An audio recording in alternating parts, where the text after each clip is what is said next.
Oke, anak-anak, bismillahirrahmanirrahim. Hari ini kita akan Arabic Day dan English Day. Hari ini dua kosakata yang akan kita pelajari yaitu kitabun dan haqibatun. Oke, ikuti Bunda. Kitabun, haqibatun. Kita masukkan ke dalam pola kalimat. Ikuti Bunda. Liman hadzal kitab. Liman hadzal kitab.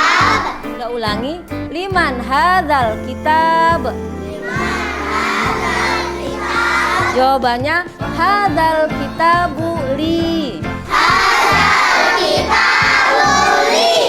Bunda ulang. Hadzal kitabu li. Hadzal kitabu li. Kemudian kosakata kedua yaitu haqibatun dengan pola kalimat liman hadhil haqibah.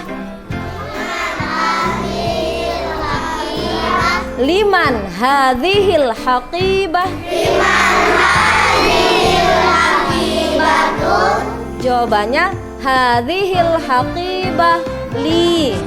Hadhil haqibah li. Hadhil haqibah li. Hadhil haqibatun li. Artinya ini ya. Punya siapa buku ini? Siapa buku ini? Jawabannya buku ini milikku. Buku ini milikku. Punya siapa tas ini?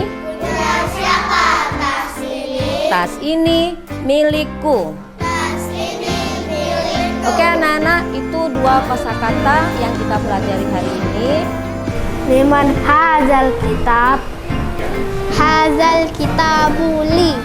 Liman hazihil akibatu. Hazihil akibatu li. Whose book is this? Whose book is this?